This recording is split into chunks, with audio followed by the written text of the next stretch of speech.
Muy buenas tardes, amados hermanos, Dios les bendiga. Un gusto de saludarles en este día, esperando que el Señor les esté bendiciendo, guardándole a cada uno de ustedes, a mis hermanos en sus casas, con su familia, sus hijos. Nos aproximamos ya al fin de semana, esperamos que sea motivo de mucha bendición el estar en la iglesia. A mis pastores, a mis pastoras también, que el Señor les bendiga, les guarde. Nos queda poquito para reencontrarnos algunos en la próxima convención de hermanas docas presencial en Purén. Hasta allí el Señor nos guarde.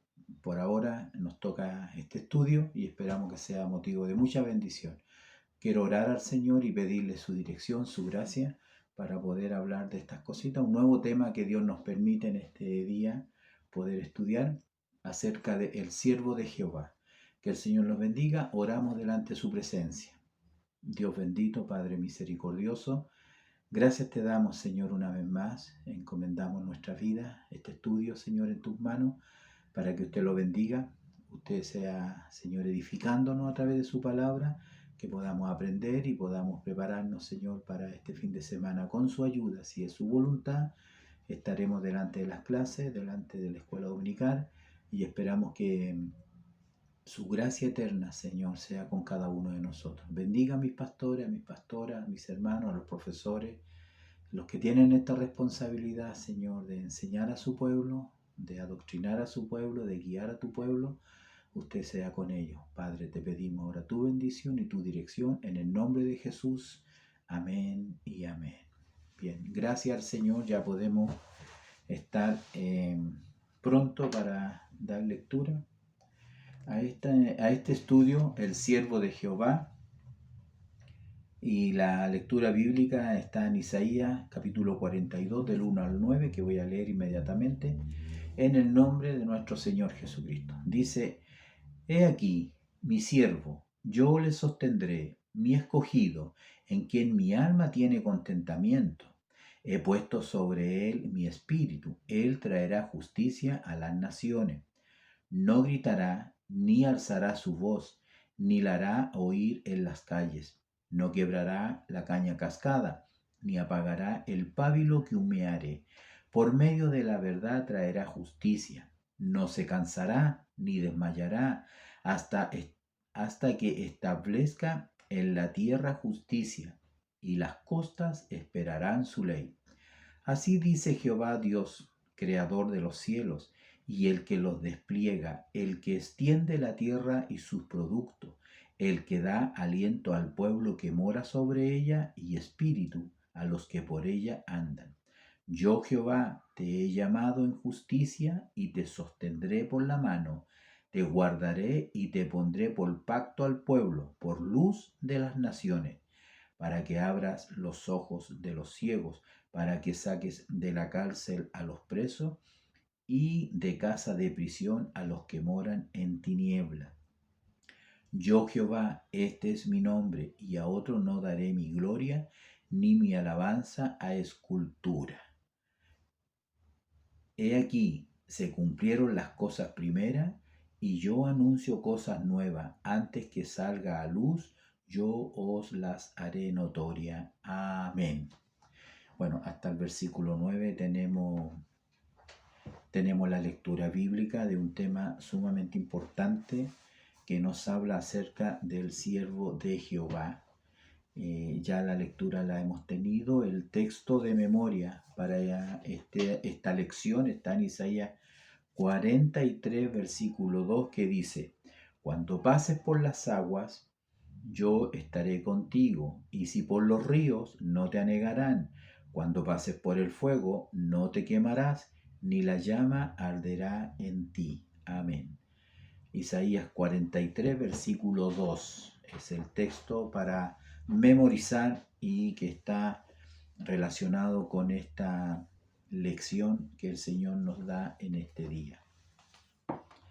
Bien, gracias al Señor, como decía anteriormente, tenemos una lección que nos va a hablar hoy en día acerca del siervo de Jehová. Antes de eso quisiera hacer una pequeña introducción, por cuanto no estamos saltando siempre algunos capítulos. y es necesario hacer un contexto para un mayor entendimiento. Nosotros vimos que en el capítulo 40, por ejemplo, el mensaje cambió, ya lo dijimos la semana pasada, de un pueblo, una nación que se había olvidado del Señor y las cosas no estaban muy bien, no estaban muy bien. Y, pero sin embargo, en el capítulo 40 el mensaje cambia a un mensaje de consolación, un mensaje de esperanza, como lo dicen los primeros versículos. Asimismo, estuvimos viendo acerca de la grandeza de Dios y la fragilidad del hombre, cuando nos comparaba con una flor del campo. Y también nos mostraba la grandeza de Dios al crear todas las cosas, las estrellas, por ejemplo, los ejércitos del cielo nos hablaban de la grandeza de Dios. Y finalmente en el capítulo 40 nos hablaba acerca de esta disposición, este amor de Dios, esta gracia, a pesar de todos los periodos difíciles que el hombre pasa, Dios siempre estaba ofreciendo al cansado la fuerza, al que no tenía la multiplicación, para que finalmente el hombre pudiera avanzar y no quedarse detenido. Los jóvenes flaquean y caen, pero los que esperan en Jehová tendrán nuevas fuerzas. Eso nos hablaba el capítulo 40. El 41 nuevamente el Señor hace y pone como en ridículo a los ídolos, esta obra de los hombres, tanto del rico como del pobre. El rico con plata y oro, el pobre en un simple leño, en una simple madera. Y confirma al final del capítulo 41, ya va confirmando a su siervo, a quien él escoge. Entonces es importante considerar, por ejemplo, y mirando el texto que tenemos ahora, que en el versículo 1 está hablando del siervo de Jehová. He aquí mi siervo, yo le sostendré. Mi escogido, en quien mi alma tiene contentamiento.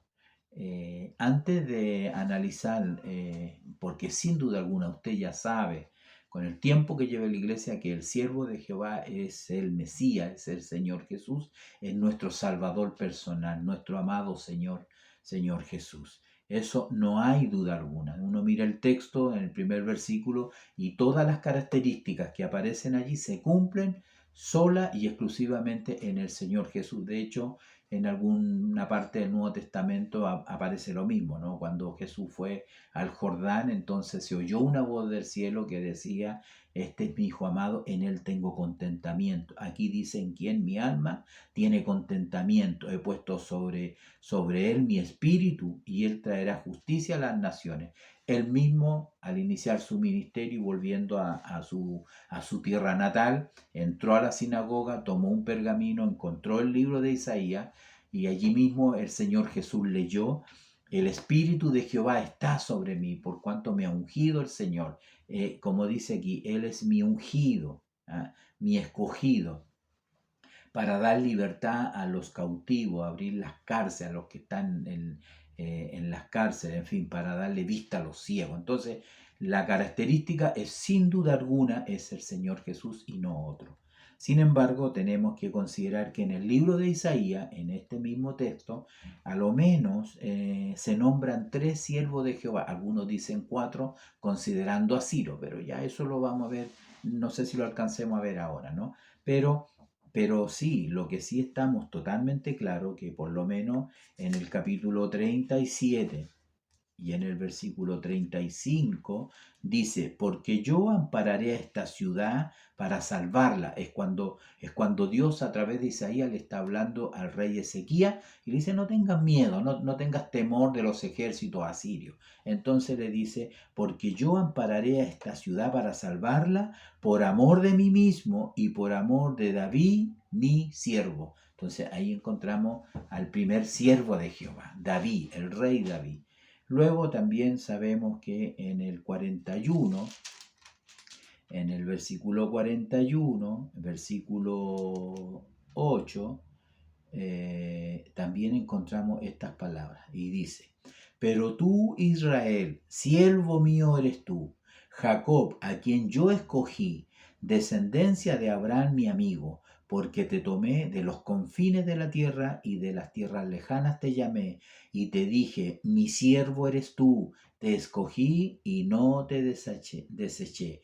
No temas, porque yo estoy contigo. No desmayes, porque yo soy tu Dios, que te esfuerzo. Siempre te ayudaré, siempre te sustentaré con la diestra de mi justicia. Entonces aquí encontramos, podríamos decir, este segundo siervo que el libro de Isaías considera en este caso a Israel, el pueblo del Señor, tal como lo dice el versículo 8, a quien yo escogí descendencia de Abraham, mi amigo. Sabemos que Israel desciende de Abraham, Isaac, Jacob y los 12 patriarcas. ¿Cómo le llama acá? Mi siervo eres tú. Entonces tenemos a David, tenemos a Israel y finalmente estamos en el capítulo 42 de Isaías, donde el Señor dice, mi siervo eres tú, yo te sostendré, mi escogido, y ya lo dijimos anteriormente que ese es el Mesías, Jesús, el que vino para salvar al mundo, ¿no? Para hacer la luz en medio de las tinieblas. Entonces tenemos un hermoso tema que analizar y ver, donde Dios confirma a su pueblo escogido como siervo suyo, y está para ayudarle. El versículo 10 dice aquí, en el versículo 10, bueno, de Isaías 42,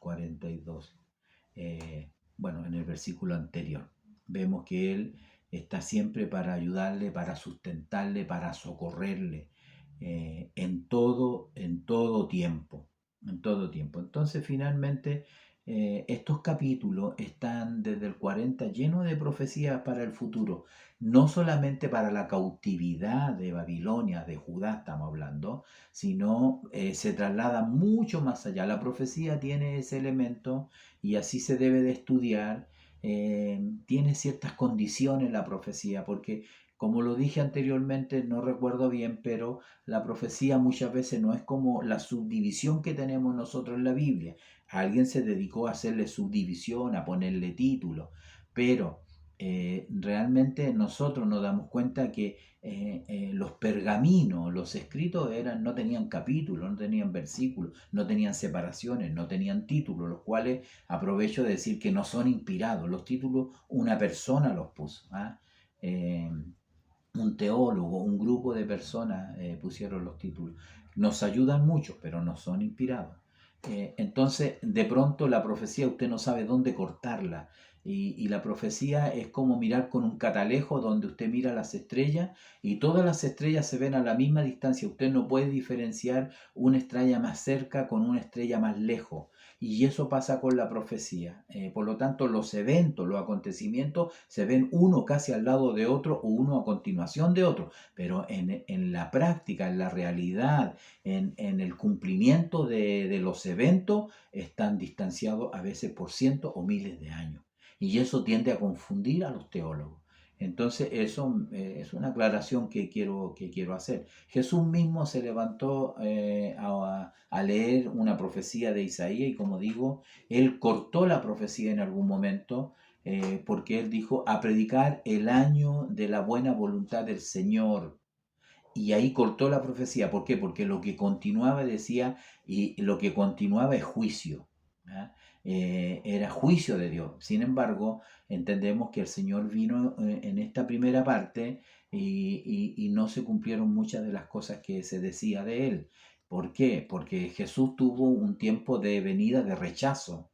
Porque a Jesús lo rechazaron en su primera venida, pero en su segunda venida Él viene como un juez justo y severo y va a hacer justicia y se va a vengar de sus enemigos. Entonces esa profecía muchas veces están juntas una al lado de la otra.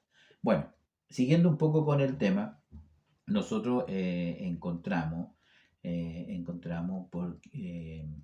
a ver, no quiero perderme, pero para rematar un poco lo que estaba hablando, por eso que en el 41:15, yo anoté acá, en el 41 dice, he aquí que yo te he puesto por trillo, trillo nuevo, lleno de dientes, trillarás monte y los montes y collados reducirás a polvo, los aventarás y los llevarás el viento y los esparcirá el torbellino, pero tú te regocijarás en Jehová, te gloriarás en el Santo de Israel.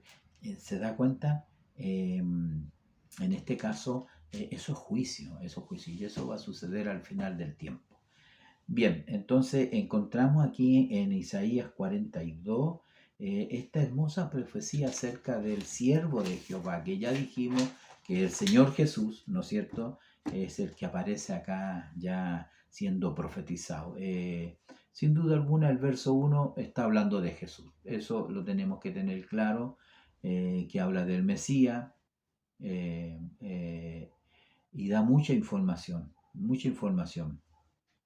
donde el Señor pone su espíritu, donde el Señor es su Dios, donde Él es el Padre que tiene contentamiento, y eso tenemos mucha referencia y confirmación a lo que dice o lo que está profetizando Isaías muchos años antes de la venida del Señor Jesús. Ya en Isaías 11, por ejemplo, voy a ir para atrás, en Isaías 11, en el versículo 2 dice, y reposará sobre él el espíritu de Jehová, espíritu de sabiduría y de inteligencia, espíritu de consejo y de poder, espíritu de conocimiento y de temor de Jehová. ¿De quién está hablando? De la vara, del tronco de Isaí, el vástago que retoñará de las raíces de Isaí. Y no es otra persona que obviamente Jesús. Bien, entonces aquí encontramos en este capítulo estos tres no, ¿no? El del versículo 2, el versículo 3 y el versículo 4. No gritará ni alzará su voz, ni la hará oír en las calles. Bueno, leyendo un comentario de Juan Calvino, habla que lo que quiere decir aquí acerca de que no gritará, no alzará su voz, ni la hará oír en las calles, habla de la naturaleza del reino que el Señor Jesús iba a instaurar cuando Él viniera. No iba a tener la pompa ni el esplendor cuando un rey toma el control del gobierno. ¿Ah? No, en ese tiempo, bueno, se hacía, me imagino, toda una fiesta y con mucho esplendor, mucha pompa. Es lo único que se hablaba. No, él vino silenciosamente. Recuérdese que él vino a nacer en un humilde pesebre cuando no había lugar en el mesón. Nadie estaba con él cuando él nació, solamente algunos animales, entendemos, y unos pastores que el ángel los envió. Los pastores eran, como quien diría, la clase social más baja ahí en Israel, ¿no? Entonces ese fue el entorno que él tuvo y su ministerio comenzó de una manera, como digo, sin esplendor, sin popa, como solían hacerlo los reyes terrenales, los reyes de ese tiempo, hasta el día de hoy. Hasta el día de hoy, el asumir el mando de una nación, en cualquier nación, tiene todo un festejo, toda la prensa, toda la televisión está pendiente de eso. Entonces él no se jactaba de sí mismo y con frecuencia, muchas veces les decía al ciego, a los que él sanaba, no le digas a nadie, no, muéstrate al sacerdote, le dijo a alguien, pero no lo divulgues, no le digas a nadie. Generalmente él como que le bajaba ese perfil. Hay referencia, usted puede verla, yo no la voy a leer ahora, pero Mateo 8:4, léalo allí en su clase, Marcos 5:43, Lucas 8:56. Usted lee esos pasajes, se dará cuenta que el Señor no gritaba, no alzaba su voz, ni la hacía oír en las calles. Eso es lo que significa. ¿Por qué lo dice así? Porque este es un libro que en su forma literaria está escrito también en tipo poesía. Esto es como poesía. Entonces, por eso que está. No quebrará la caña cascada, ni apagará el pábilo que humeare. Y esta expresión, la caña cascada, es simbólico o simboliza la fragilidad. Es una caña astillada, una varilla astillada, totalmente frágil. Entonces, esta es una metáfora, es una metáfora. Lo mismo pasa con este pábilo que dice que no lo va a pagar. Un pábilo que humear es un pábilo, como una vela que tiene su hilito, ese es el que se va quemando. Cuando se quema y crece mucho y se empieza a doblar, entonces empieza a echar humo. Entonces ya no alumbra tanto como el humo que echa. Y lo que quiere decir el Señor aquí, que en este caso hablando de la naturaleza humana a los cuales Él iba a bendecir, Él no desecha a nadie, Él no desecha a nadie. Como podríamos decir, este ya no sirve, no me va a servir, lo hago de un lado, no lo tomo en cuenta. No, el Señor todo lo contrario, Él se preocupó de los pobres, de los necesitados, de las prostitutas, de los bebedores. Lo acusaron a Él de comer con los publicanos y los pecadores. Entonces, por eso que Él no va, como dice aquí, no quebrará la caña cascada, ni apagará el pábilo que humeare, por medio de la verdad traerá justicia. Entonces, en esta caña magullada, que está medio rota, ¿a qué es lo que vino? Él vino a reparar, Él vino a restablecer, Él vino a levantar, Él vino a fortalecer lo débil. Entonces, eso es lo que quiero decir. Entonces, en estos pasajes, en estos tres no que hay acá, no se cansará ni desmayará hasta que establezca en la tierra justicia. Entonces, eso es lo que quiere decir. El Señor ve en una persona con una pequeña chispa, el Señor ve en él una flama vigorosa que alumbra, que da calor, que es útil. No como nosotros, que a veces ya este no me sirve, lo dejamos de lado, no lo tomamos en cuenta. No, el Señor, Él no hace acepción de personas. Es más, Él dice, bienaventurados los pobres, bienaventurados los débiles, etc. En el Sermón del Monte, Él hace esa tremenda bendición. Así que es importante que nosotros podamos ver. Cuando uno mira la referencia que tiene el expositor, porque la primera parte habla acerca de la luz del mundo, y dice los primeros versos del capítulo 42 de Isaías, hace referencia a Cristo, el siervo escogido, tenía la misión de mostrarse a su pueblo Israel y que las naciones le conocieran. El Mesías cumpliría esta tarea. Parte de esta misión era mostrar la justicia de Dios y ser la luz para los gentiles, no solamente para el pueblo de Israel. Y por eso tenemos esta referencia primera de Juan capítulo 8, versículo 12, que el Señor hace esta declaración. En el libro de Juan que tiene la particularidad de revelar muchas cosas espirituales, Juan 8, versículo 12. Otra vez Jesús les habló diciendo, yo soy la luz del mundo. El que me sigue no andará en tinieblas, sino que tendrá la luz de la vida.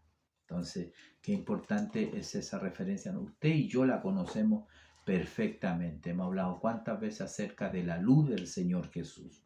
Bien, entonces, mirando esta lección que el Señor nos da en esta hora, nos damos cuenta de que ya mucho tiempo antes, en el mismo libro de Isaías, en Isaías, en el capítulo 8, ¿ya? O en el capítulo 9, nosotros encontramos que el Señor ya viene hablando acerca de esta luz, ¿no? De esta luz. Se profetiza su nacimiento, se profetiza su reinado glorioso, que nosotros entendemos que no es cuando Él vino la primera vez, sino en el reino mesiánico. Y podemos ver, ¿no es cierto?, en Isaías capítulo 9. Hay un texto muy interesante por el cumplimiento que tuvo, por lo certero que fue, lo real que fue. Isaías capítulo 9, sígame en el versículo 1 y 2, dice, mas no habrá siempre oscuridad para la que está ahora en angustia, como la aflicción que le vino en el tiempo que livianamente tocaron la primera vez a la tierra de Zabulón y a la tierra de Neftalí, pues al fin llenará de gloria el camino del mar, de aquel lado del Jordán, en Galilea de los gentiles. ¿Qué decía acá nuestro expositor? Luz para el mundo, especialmente Él trajo luz para los gentiles, en este caso Zabulón y la tierra de Neftalí, aunque son tribus de Israel, pero en ese tiempo, si usted mira un mapa, se va a dar cuenta que Zabulón y Neftalí están al norte de Israel. En el norte de Israel estaba situado el reino ya dividido de Israel. Israel al norte y Judá al sur. Ellos se corrompieron mucho antes que Judá. Los reyes de Israel fueron muy corruptos, muy malos, muy llevados a la idolatría, a pasar a sus hijos, a ofrecerlo a Moloch, este rey, eh, que le ofrecían los niños, ¿no? Los quemaban prácticamente. Era muy horrorífico en realidad lo que hacían, y ellos se corrompieron. Al corromperse antes, al apartarse del Señor, bueno, se apartó la mano del Señor y los asirios vinieron y se los llevaron cautivos. Y desaparecieron prácticamente. Con el tiempo trajeron ellos, los asirios trajeron gente de otros países, de otras naciones, de otras culturas, y llenaron el territorio. Entonces eran gentiles finalmente, eran tan gentiles como los samaritanos, que era una mezcla entre judíos, entre israelitas y gentiles, y por eso los judíos no los querían, no se trataban entre sí, dice la escritura, porque para ellos era gente gentil, ¿ya? Entonces, esta tierra del norte fue la primera que se corrompió y fue llevada al cautiverio. Y por eso aquí, en esta profecía de la luz a los gentiles, el Señor dice precisamente, ya no habrá más oscuridad en la tierra de los gentiles, ¿ah? Ya no habrá más aflicción que le vino en tiempo, que livianamente tocaron la primera vez la tierra de Zabulón y la tierra de Neftalí, pues al fin llenará de gloria el camino del mar en aquel lado del Jordán, en Galilea de los gentiles. El pueblo que andaba en tiniebla, dice el versículo 2, estoy leyendo en Isaías capítulo 9, el pueblo que andaba en tiniebla vio gran luz, los que moraban en tierra de sombra de muerte, luz le resplandeció sobre ellos. A mí me recuerda lo que el Señor hizo con nosotros, ¿no?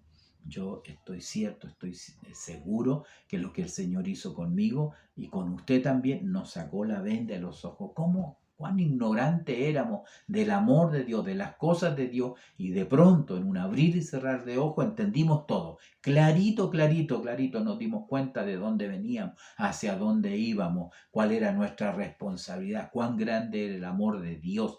Todo eso lo vimos cuando el Señor nos saca de las tinieblas a la luz admirable. Así les pasó a estas personas. ¿Cuándo? Cuando el Señor vino. ¿Y a dónde vino? Veámoslo. Mateo capítulo 4. Mire, qué hermosa es la profecía cuando uno la entiende. Dice en Mateo capítulo 4, mire, busque usted el versículo 16. Y Mateo capítulo 4, versículo 16 en adelante. Voy a leer del 12, mire. Dice, cuando Jesús oyó que Juan estaba preso, volvió a Galilea. Y dejando a Nazaret, vino y habitó en Capernaum, ciudad marítima, en la región de Zabulón y de Neftalí, el mismo que había profetizado Isaías, ¿no? Para que se cumpliese lo dicho por el profeta Isaías, cuando dijo, tierra de Zabulón y tierra de Neftalí, camino del mar al otro lado del Jordán, Galilea de los gentiles. El pueblo asentado en tiniebla vio gran luz, y los asentados en región de sombra de muerte, luz les resplandeció. Esto es el inicio del ministerio del Señor Jesús. Después de ser llevado al desierto, después de primeramente ser bautizado, después que Jesús se bautizó en el Jordán, donde comenzó su ministerio, fue llevado al desierto para ser tentado. Una vez que él fue tentado y salió victorioso, él comenzó su ministerio. ¿Dónde comenzó su ministerio por primera vez? En Capernaum, en la tierra de Zabulón y de Neftalí, en esas ciudades gentiles donde vivían en oscuridad. Allí alumbró la luz de Cristo, allí alumbró la luz del Señor. Se cumplió lo que dice el profeta Isaías en lo que estamos mirando en esta lección. ¿Por qué? Porque Él es luz para todo el mundo, ¿ya? Entonces es importante cómo estas tribus, ¿no es cierto?, que vivían en el norte. Hay que entender que el ejército asirio, perdón, ahí, no hay que confundir Asiria con Siria, ¿ya? Entonces, el ejército asirio, en verdad, produjo mucha oscuridad y mucha muerte en esa tierra cuando llevó al pueblo cautivo. Entonces por eso encontramos, aquí también hay otra referencia. Bueno, ya la leímos, ¿no es cierto? En Isaías. Por eso que Isaías 42, donde hemos leído, voy a volver acá, a Isaías 42, en versículos 6 y 7. ¿Ya? Yo Jehová te he llamado en justicia y te sostendré por mi mano, te guardaré y te pondré por pacto al pueblo, por luz de las naciones, para que abran los ojos de los ciegos y para que saques de la cárcel a los presos y la casa de prisiones a los que mueran en tinieblas. Entonces ahí tenemos la respuesta. Ahora, todos nosotros somos hijos de luz. Eso es lo importante que el Señor hace cuando viene a nuestra vida, se revela a nuestro corazón y el Señor hace esta misericordia con nosotros y hoy nosotros podemos tener esa bendición que somos hijos de luz, porque a eso nos llamó el Señor. Por eso que Tesalonicense, que estoy viendo acá, en Primera Tesalonicense, capítulo 5, versículo 5, dice, porque todos vosotros, o el cuadro, me gusta leer siempre el contexto para un mayor entendimiento.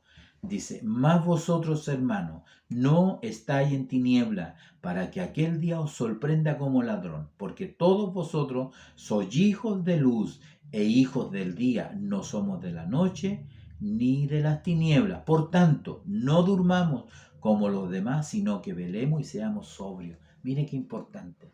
Esa es la gran importancia, porque el siervo de Jehová, el que vino para dar luz en el mundo, también iluminó nuestras vidas, nuestras mentes, nuestras conciencias, y nos dimos cuenta por esa luz bendita cuán malo éramos, cuán perdidos estábamos nosotros. Pero sin embargo, como dice aquí, hoy ya no somos hijos de las tinieblas, somos hijos de luz, porque el Señor le encargó este ministerio a la iglesia, a nosotros, que debemos ser luz en medio de las tinieblas. Somos la luz del mundo y la sal de la tierra. ¿Me entiende? Entonces, por eso aquí el apóstol en Tesalonicense le dice, porque todos nosotros, todos vosotros sois hijos de luz e hijos del día. No somos de la noche ni de las tinieblas, ni de cosas ocultas ni escondidas. Entonces, podemos ver en todo esto, este es el gran mensaje que nosotros tenemos hoy en día. El Señor vino para darle vida, para iluminar las mentes de las personas. Primera de Juan, capítulo 1, el 5 y el 7, dice así, que leo inmediatamente. Nosotros sabemos, este es el mensaje que hemos oído de Él y os anunciamos, Dios es luz y no hay tiniebla en Él. Dios es luz y no hay tiniebla en Él. Si decimos que tenemos comunión con Él y andamos en tiniebla, mentimos y no practicamos la verdad. Pero si andamos en luz, como Él está en luz, tenemos comunión unos con otros y la sangre de Jesucristo, su Hijo, nos limpia de todo pecado. ¿Se da cuenta qué importante es andar en luz, tener la luz de Dios hoy en día? Estamos hablando de la luz, estamos hablando del Señor Jesús, esta luz que vino desde un principio y que los hombres amaron más las tinieblas que la luz porque sus obras eran malas y no querían ser reprendidas, porque el efecto que hace la luz, ¿no es cierto?, es descubrir todo. Sin luz, si yo no tengo luz aquí en este pequeño estudio, usted no me podría ver en realidad. Escucharía una voz, pero no habría. Pero cuando se enciende la luz, entonces se puede ver todo lo que usted puede ver en esta salita, ¿no? Un florero, puede ver el equipo del Wi-Fi, etcétera. Si yo apagara la luz no se vería nada. Entonces cuando llega la luz al hombre y cuando llegó a Jerusalén y cuando llegó a Israel, lamentablemente los hombres no amaron la luz, amaron las tinieblas. Entonces el Señor nos bendiga, ¿no? Jesús es la luz del mundo, la luz del mundo. Por eso solamente el último párrafo dice, nuestro Señor Jesucristo es la lumbrera perfecta y nuestra principal preocupación debe ser constantemente que la luz de Cristo brille primeramente en nosotros para poder alumbrar a quienes nos rodean. Que seamos verdaderamente luz, no como me decía mi madre, que yo era el candil de la calle y oscuridad en el hogar. No sé de dónde habrá sacado ese dicho mi madre, pero así me decía, tú eres candil de la calle y oscuridad en el hogar. Otros decían en la iglesia, escuché, que eran como chonchones, que daban solamente humo. No, hoy en día llegó el modernismo, llegó la luz, están los LED y diferentes tipos de tecnología que iluminan. Pero lo que ilumina más es nuestra vida en el Señor. Y que Dios nos bendiga en esta hora. Usted pueda leer la referencia acerca de esta palabra que el Señor nos ha dado. Siguiendo un poco y ya viendo que Él traerá justicia a las naciones. Porque está tan ligado la luz, las obras buenas, porque eso es lo que hace la luz, ¿no? Discierne las cosas, separa las cosas, aclara las cosas, revela las cosas. Es como la investigación, es como el juicio, donde se hace una investigación y se ve si la persona es culpable o no es culpable. Para eso hay que tener luz, hay que develar las cosas. En términos judiciales, develar es sacar lo que está escondido, oculto, sacarlo a la luz, y ahí alguien va a juzgar si eso está bueno o es malo, si hay que aplicar justicia, si tiene una pena de muerte o simplemente va a ser exonerado, va a ser exculpado, en fin. Entonces va muy ligado la luz con la justicia a las naciones. Es lo que el Señor va a traer. Cuando uno mira, y podemos leer aquí en este párrafo, dice, si hay algo que ha caracterizado este mundo en todas las edades, es la ausencia de justicia. Eso es verdad. No hay justicia en el mundo. Nunca la habrá. Nunca la habrá. Y la representación más clara de la presencia de la justicia es a través de nuestro Señor Jesucristo. Durante toda su vida en la tierra no hizo más que reflejar la justicia santa de su Padre, pues Él se complació en su Hijo de tal manera que dijo, mi Hijo amado, en quien se agrada mi alma, pondré mi espíritu sobre Él y a los gentiles anunciará justicia o juicio. Entonces, como podemos ver, con la venida del Señor Jesús al mundo se manifestó la justicia a todos los hombres. Es exactamente lo mismo cuando vino la ley. Cuando vino la ley, entonces lo que estaba oculto, escondido, que no se sabía si era bueno o malo, bueno, la ley dijo esto es bueno y esto es malo. Sin ley no hay pecado. No sé si usted ha escuchado esa expresión, pero eso es verdad. Lo mismo pasa en la justicia en los países, en los ministerios de justicia. Hay delitos que no están, le llaman tipificados. Y como no está tipificado, hay un vacío legal. Si no hay justicia, no se puede aplicar el código de justicia porque no está descrito. Entonces, como no está descrito, entonces no se puede condenar a alguien. No se puede condenar a alguien si no hay una prohibición, si no se tipifica que eso está malo y merece un castigo. Entonces, sin ley no hay pecado. Pero cuando vino la ley, entonces, en primer lugar, nos dimos cuenta, el efecto que produjo la ley en nosotros es que nosotros no cumplimos la ley, que nosotros somos reos de la ley, que nosotros somos culpables ante Dios, que el hombre es culpable ante Dios por esa ley.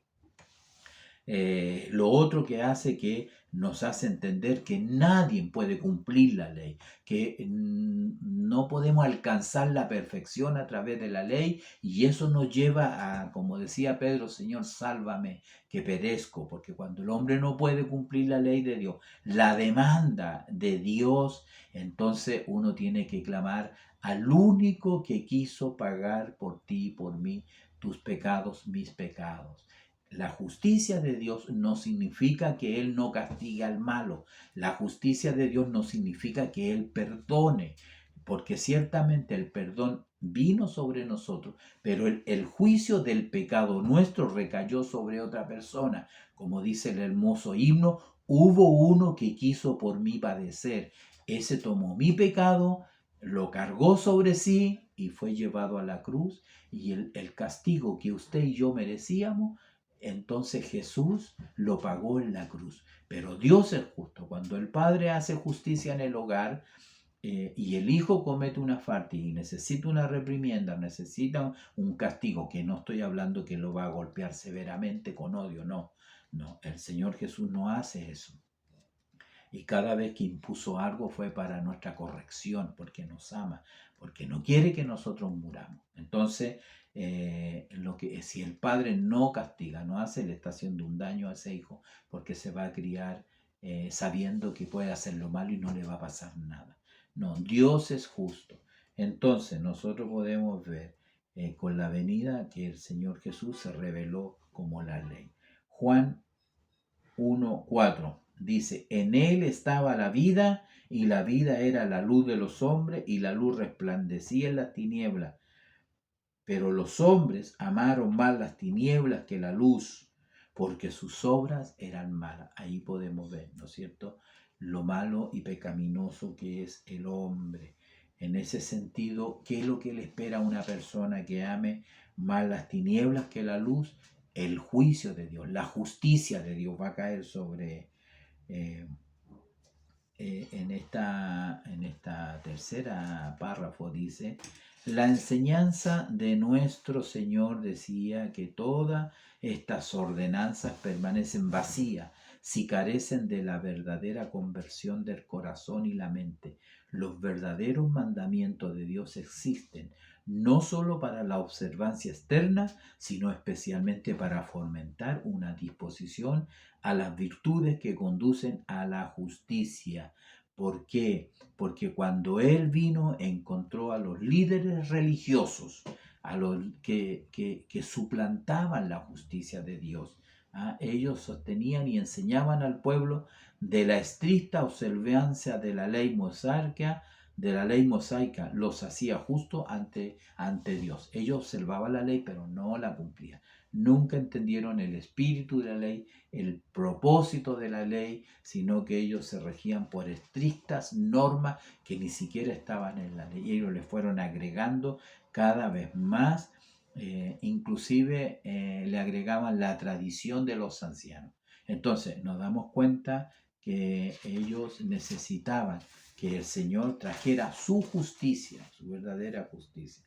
Y por su mala interpretación de los judíos, sus obras eran injustas y lejos de la justicia de Dios, eran muy injustos. Y el Señor tenía que confrontarlo y les decía, si el día sábado un animal cae al pozo, ¿no lo vas a sacar?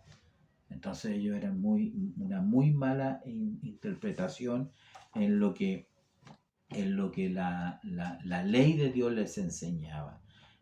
Lo vemos en el encuentro del ciego. Allí en Juan encontramos la historia que también está en la referencia de ustedes, que estamos tomando la referencia y algunas otras más en este estudio bíblico, en este expositor. Entonces, en Juan, en el capítulo 9, ya lo voy a leer acá, Juan capítulo 9, nosotros vemos, Jesús vio a un hombre ciego de nacimiento y él produce en él una sanidad maravillosa en realidad, una sanidad muy bonita y hay una tremenda enseñanza. Los mismos discípulos, mire, dice, al pasar Jesús vio a un hombre ciego de nacimiento y le preguntaron sus discípulos diciendo, Rabí, ¿quién pecó, este o sus padres, para que haya nacido ciego? Respondió Jesús, no es que pecó este ni sus padres, sino para que las obras de Dios se manifiesten en él. Entre tanto estoy en el mundo, le dijo, luz soy del mundo. Y dicho esto, escupió en tierra e hizo lodo con saliva y untó con el lodo los ojos del ciego y le dijo, ve a lavarte en el estanque Siloé. Y así fue, realmente, cuando él volvió, él miraba y veía. Decían, entonces los vecinos, los que antes habían visto que era ciego, decían, ¿no es este el que se sentaba y mendigaba? Unos decían, él es, otro, a él se parecía, él decía, yo soy. Y le dijeron, ¿cómo te fueron abiertos los ojos? Respondió él, dijo, aquel hombre que se llama Jesús hizo lodo, untó los ojos y me dijo, ve y lávate. Y fue y me lavé y recibí la vista. Es un relato muy hermoso, ¿no? Entonces le dijeron, ¿dónde está él? Él dijo, no sé. Y lo llevaron ante los fariseos, al que había sido ciego. Entonces algunos de los fariseos decían, ese hombre no procede de Dios porque no guarda el día de reposo. ¿Se da cuenta? Otros decían, ¿cómo puede un hombre pecador hacer estas señales? Y había disensión entre ellos. Pero los judíos no creían que había sido ciego y le preguntaron a él, ¿es este vuestro hijo a los padres, el que vosotros decís que nació ciego? ¿Cómo puede ver ahora? Sus padres respondieron, dijeron, sabemos que este es nuestro hijo y que nació ciego, pero como ve ahora no lo sabemos, quién le haya abierto los ojos. Preguntarle a él, porque él tenía edad, no querían ellos, había una orden de que el que defendía a Jesús o hablaba en favor de él no podía entrar al templo, tenía muchas restricciones. Y esto es lo más hermoso en este diálogo. Nosotros sabemos que Dios ha hablado a Moisés, pero respecto a este, le decía a los fariseos, no sabemos de quién o de dónde sea. Respondió el hombre y les dijo, pues esto es lo maravilloso, que vosotros no sepáis de dónde sea. A mí me abrió los ojos. ¿Ya? Yo no sé si él es pecador o es profeta. Lo único que sé es que yo era ciego y ahora veo. Es lo que nosotros muchas veces decimos, ¿no? Entonces, podemos ver que el Señor mismo dijo en el encuentro de este ciego, para juicio he venido yo a este mundo, para juicio, para que los que ven no vean, los que escuchen no oigan. Y eso nosotros lo encontramos en Isaías también. Volvemos al libro de Isaías en el capítulo 6. Allí encontramos el juicio que Dios hace caer sobre los que supuestamente ven, ¿no?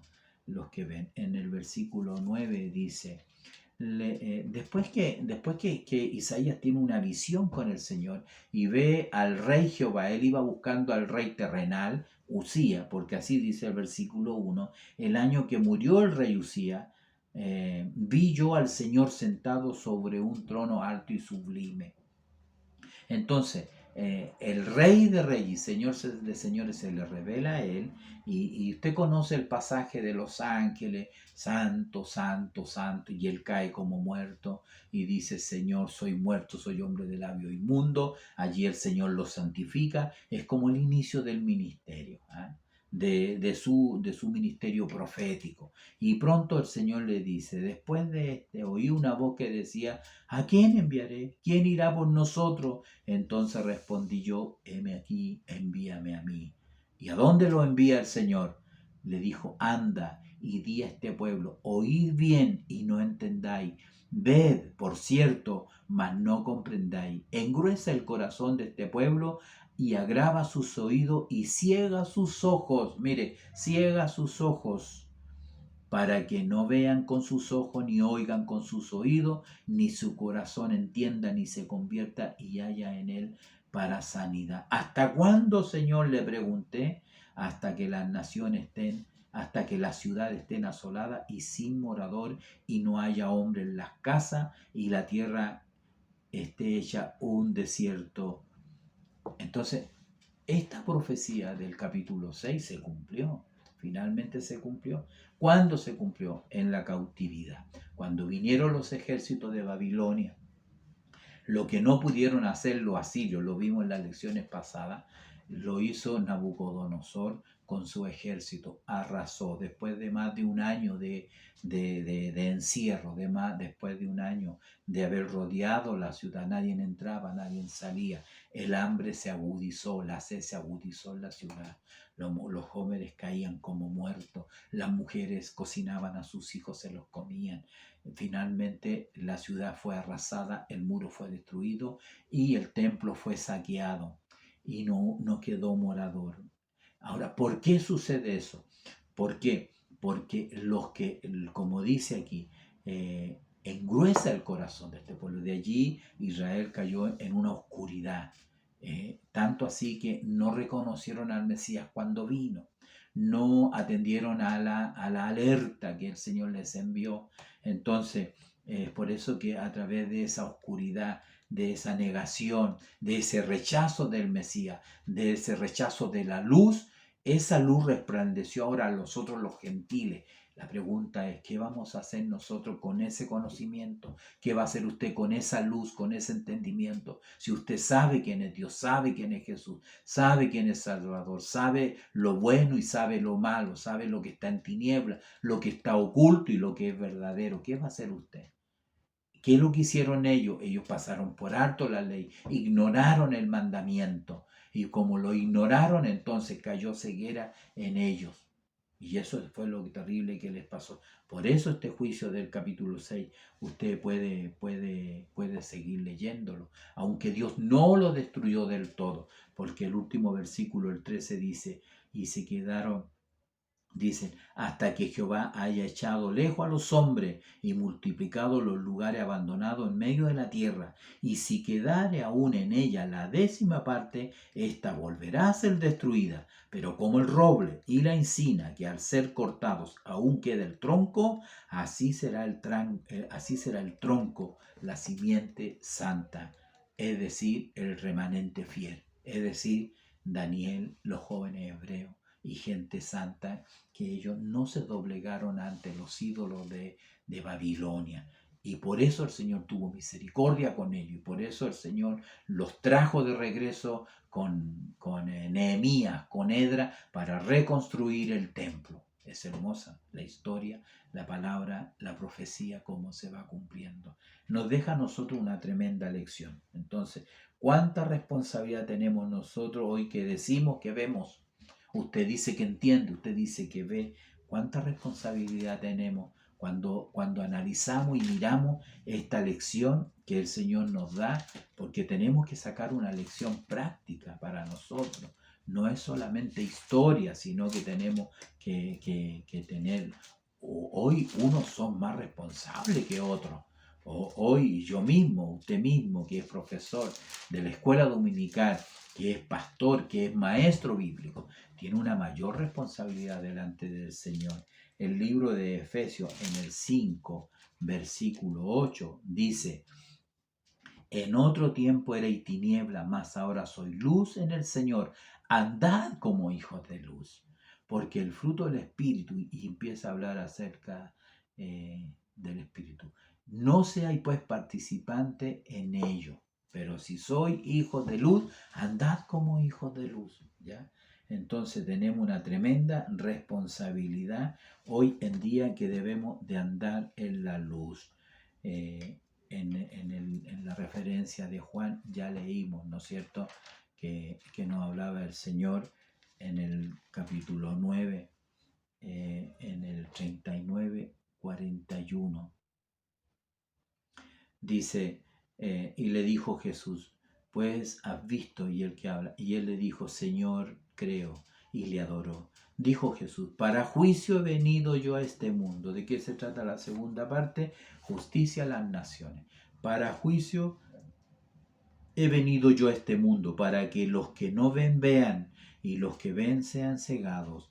Entonces algunos de los fariseos que estaban con él, al oír esto, le dijeron, ¿acaso nosotros somos también ciegos? Jesús le respondió, si fuerais ciegos, no tendríais pecado, mas ahora porque decís, vemos, vuestro pecado permanece. Finalmente ellos no reconocieron a Jesús como el Mesías, como el ungido de Jehová, sino que lo mataron y lo llevaron a la crucifixión.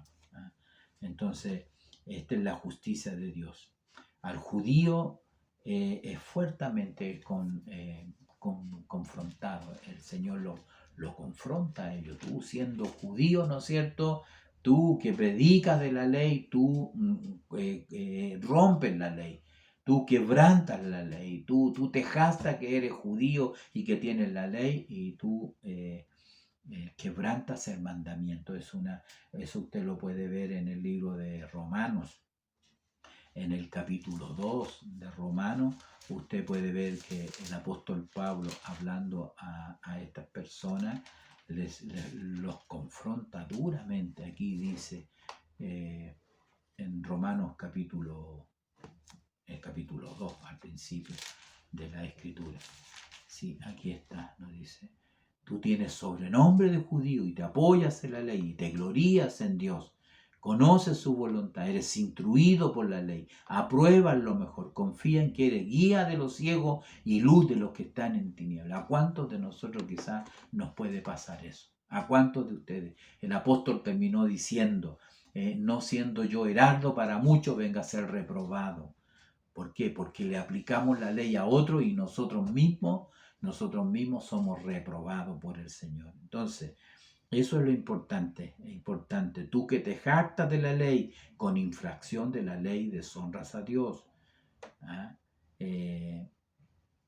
Así que es muy interesante el tema cuando lo miramos acerca de la justicia de Dios. Solamente algunas otras cositas que leer. Yo creo que nos figuramos, a ver, aquí dice, cuando uno lee justicia a las naciones, con esto quiero terminar, nos figuramos que el Señor va a venir un día, va a hacer justicia a las naciones y va a castigar a los malos, etcétera. Pero simplemente en realidad uno piensa que eso va a ser al final de los tiempos, pero como hemos visto a través de estos textos, no es tan así, sino que nadie está exento de la justicia de Dios.